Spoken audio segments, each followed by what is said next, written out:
All right, we're recording again. This is Macky with the Hidden Threads podcast, and I got Mr. Majusiak here. Yes, sir. Sergeant Majusiak, retired. Yes, sir. Is that what we call you? Sergeant retired? Yeah. You're medically retired, right? Yep. I'm regular retired, Juice. That's okay. Retired. I won't hold that against you. My body feels it every year. Yeah. But yeah, so we come here together and we just kind of hang out and talk. We just put microphones in front of us, right? Pretty much. Yeah. This is kind of how we talk all the time. Well, we clean it up a lot. Yeah. Yeah. It's cleaned up quite a bit. Yeah. Two old Marines, you know what I mean? But we've been getting several comments and people have been listening to this. Mm-hmm. We've been getting an increase in listenership, viewership if you're on YouTube, and we do have faces for Spotify. Right. But people do watch us on YouTube. Yes. I don't know if you know it or not. In our studio, which is basically a converted bedroom with the windows. We like showing the view of the country out here. Yes, because it's nice. Your daughter watches it, right? Yeah. Actually, she has watched several of them. She said she likes my copy I put on the videos. Actually, she's seen the Snoopy mug. Oh, did she? Yeah, she's like, oh, that's so cool. I don't have it here today. Yeah. My wife is a Snoopy freak. So we had this thing at church, like a Harvest Festival at church. Yeah. And you set up a little booth so the kids can come trick or treat, right? Guess what ours is every year? What? Snoopy. The Great Pumpkin, Charlie Brown. Yeah. Charlie Brown got shot down. So the debate, I haven't watched it in a while. Did he shoot down the Red Baron or did they both shoot each other down? I think they shot each other down. So Snoopy had to go survive. Yes. Remember, he was SEER trained. He was struggling though. He got down on himself a little bit. Yeah. But he survived. He came out of it. Yeah. Somebody said he was a recon Marine in that video. I don't know. Training. I don't know. Yeah. If he was a recon Marine, he'd ate a few snakes. Yeah. He'd probably been drunk. But yeah, he'd have been all right. They don't show you that though. Right. They're trying to keep it for kids, you know what I mean? Yeah. So, all right. So today, here we go. We talked about Walker County in a few earlier one. Right. Today we're in Guntersville, up in Marshall County, Alabama. Woo-hoo. We get busy up here a little bit. I drive through there all the time. If you drive from here to Huntsville, you typically go through there, unless you go around your way. Yeah. All right. So we'll read about this a little bit. So this article was written on April 6th, and it was updated April 12th, 2023. At 7:56 a.m. it says, by the way. That's important. Convicted Guntersville murderer, suspected in 2 other murders, denied parole. This guy is a nasty person. We're going to read about him. Marshall County, Alabama.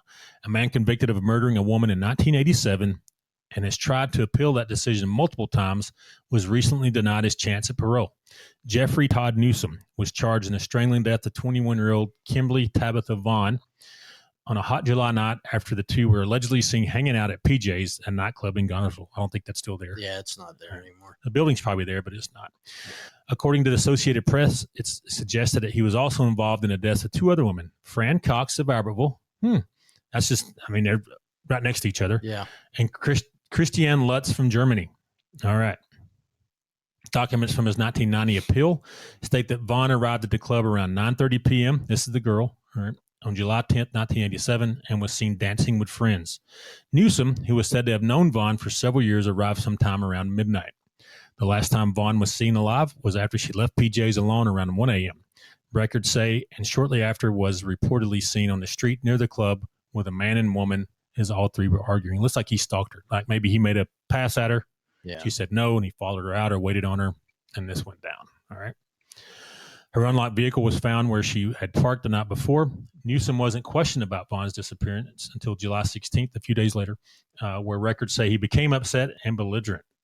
He did, however, provide investigators with the following statement. So I'm all against crime, right? Right. Committing crimes and all those things. But why do these people always have to open their mouth to the cops? Because they're stupid. It's a defense attorney's worst nightmare. They have to go clean all this up. Oh, yeah. If they're a good defense attorney. If they're a public pretender, they just got to roll with it. They just say whatever, man. Yeah. So, all right. So here's what he told investigators. I was with Alan Weaver and Chris Scott, alias Gumby, that Friday night.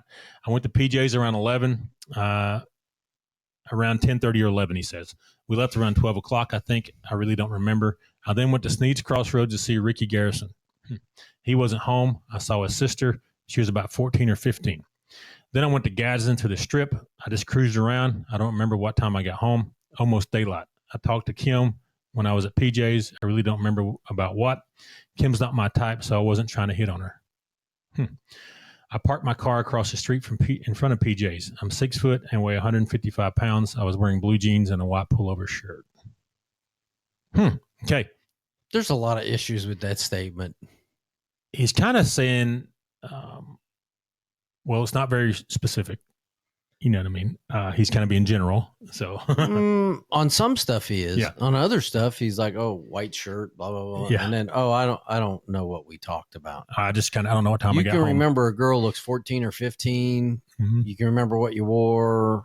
Right. It's just the whole statement. It's just. I don't know what time I got home. Yeah. Those kind of things. Maybe I don't But remember. he can tell you certain times of events at the night where he wasn't near the place. So one thing he doesn't mention is the wreck he had that night.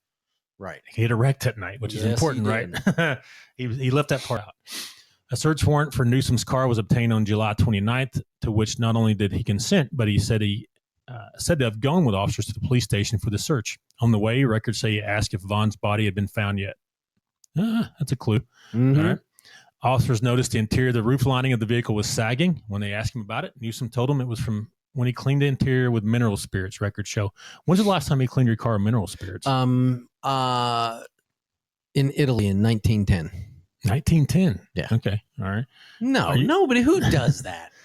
We use mineral spirits to get paint off of stuff. Yes. Like guns and rust and stuff like that. I mean, you can use it to clean your vehicle if you're painting it. If you put it on plastic, though, it ruins it. Yeah. Like, or like some of polyester. You know what I mean? It's very toxic. Yeah.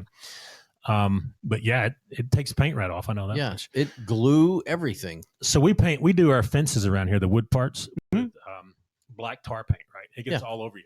Mineral spirits takes it right off. Soap and water will not. So it takes it off, but it does dry your skin out real bad. Yes.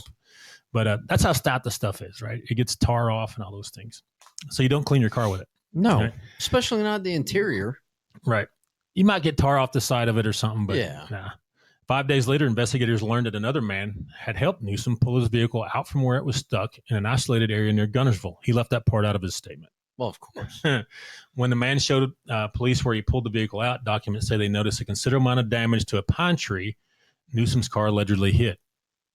Big deal. Later that day, records state that Vaughn's body was found within 50 yards of where Newsome's vehicle was stuck. Think he had a wreck with her in the car fighting? Absolutely. Possibly. Okay. A forensic pathologist would later testify that his examination showed Vaughn had been strangled due to her hyoid bone being missing. That's a big deal. That's usually a sign of strangulation, right? Yep. A frontal dental bridge was also missing. So she had some false teeth in one of them, where dentists testified in his opinion, because the bridge had been embedded. Oh, this is not a removable one. This is when it's embedded. Oh, yeah. And the bone, its removal was consistent with blunt force trauma. So she got her teeth knocked out. Yeah. Right. And that possibility that an animal removed the bridge was extremely remote. All right. So we see skulls on skeletal remains from hundreds of years, and the teeth are still there. Right. Animals don't pull teeth. Animals don't pull teeth out. Animals don't pull teeth out. No. Right? All right. Documents show that Vaughn's scalp and portion of her skeleton were said to have been found 120 feet from the pine tree, allegedly struck by Newsome's vehicle. So she had some parts spread around there, right? Right. Which believed to be the original location where Vaughn had been killed, documents state.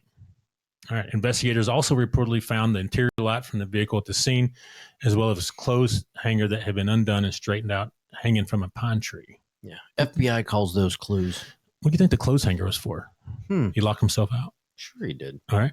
An ex-girlfriend of Newsome's later testified that they had wait a minute, where's the clothes hanger coming from? Might have had some clothes in his car. Who knows? Could have.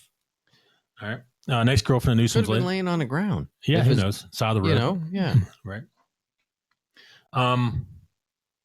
Interior light, he ripped it out and threw it on the ground because the light was showing what he was doing, right? Mm-hmm. I'm just putting it together as I'm going through this. Yeah, that's believable. An ex-girlfriend of Newsome's, used to, in older cars, you couldn't turn the interior light off. You had to undo the bulb. Remember that? All right. An ex-girlfriend of Newsome's later testified that they had a conversation before Vaughn's death where he admitted that he and Vaughn got to talking and he told her about Germany. All right. Adding that he told her everything. Why would he do that? Showing off? Of course. Trying to be a show off. I killed a girl. Yeah. All right. A 17-year-old kid. Yeah. To explain what the conversation about Germany referred to, a criminal investigator with the United States Army, James O'Brien, was brought in. He testified that there was an ongoing investigation into Newsome concerning the death of a 17-year-old German named Christine Lutz in February 1986 while he was stationed there. Her body was found 5 weeks after her disappearance. All right. This guy's dirty, right? Oh, yeah. In 1989, the Associated Press reported that Boy Scouts found skeletal remains in a wooded area around Buck Island. You see it every time you drive out there, right? Right. Near Guntersville on November 7, 1987. At the time, Bob Norwood with Marshall County Special Crimes Unit said that those remains were identified as 22-year-old Fran Cox. Cox had last been seen in April of 1987 when her mother dropped her off at a Guntersville nightclub where she had reportedly been seen with Newsome. He just showing up around, right? He was convicted of Vaughn's murder after jury trial and sentenced him to life in prison. This is the first girl, right? Sentenced him to life in prison in 1989, but spent much of his time behind bars appealing and petitioning his case. Of course he did. His 1990 appeal was denied, though as recently as 2005, he petitioned a Rule 32, which according to the Alabama Rules of Criminal Procedure, this gets into our world, Rule 32, right? Provides a method for defendants to challenge their conviction in a trial court. It's most commonly used when new evidence is discovered that might have changed the outcome of the case. Newsom's parole hearing was held on April 6th before the Alabama Board of Pardons and Paroles. Rule 32. We work with these a lot. So you get these guys, girls, whatever, they're in prison, and they say, hey, there's new evidence out there that would exonerate me. Right. How often do we find that new evidence, Jus? Very seldom. Very rare, right? It also has to be evidence that was not available at the time of the original investigation. Right. The county, city, or state, or feds could not have had this at their fingertips at the time. Right. All right. Now, I've had one where we had a guy come forward and say, this is where it was about a gun, where the gun was, whose it was, that our client had it before the murders took place and all these things. That was a big critical part. The gun had never been found, but he came forward and said, this is what happened to that gun. I can tell you where it is. Right. That kind of stuff. So that's a big deal, right? Yeah. That information wasn't available at the time. Right. So he may get out. So it's in Wetumpka too. So you know that area? Mm-hmm. Yeah, that's a special place. Yes, it is. Anyways, so that's what a Rule 32 is. It's a viable source for people to say, hey, I'm innocent, right? It has worked over, it's not, I don't know a percentage, but it's pretty low. Very low, I would say. It happening in the United States, but it obviously got turned down. So here's a problem with the Rule 32. So the Rule 32 goes to the original court where you were convicted. It's up to that one judge. Right. It may be a new judge, but it's in that district where you were convicted. And they just say yes or no to it. It's not a, so depending on the judge, you may have all the evidence in the world. They're just like, nah. Yeah. No, you can appeal it. You can the judge could be having a bad day. Yeah. It doesn't go in front of a panel. You're the case that gets in front of him and he's mad for the day and didn't have his coffee. His wife's upset at him and he goes, no. If it's the original judge, you think they like for people saying, hey, you did wrong in your first. Yeah. I screwed up. Well, let's give him another chance. Judges typically don't like that. But this guy, let's get back to him. All right. What do you think about him?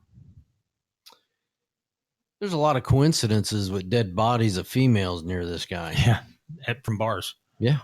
If he'd have been on the street, how many more do you think would have turned up? Several. He was a habitual for him, right? Several. He couldn't help himself. But these three, I don't think they're the first ones. I don't think that 17-year-old girl was the first one. You think he's got more bodies? I do. All right. Yeah, because there's a lot of unsolved crimes. Right. Remains found and all those things. And this guy, in my opinion, had an issue where he had to kill people to get satisfaction, right? Yeah, of some sort.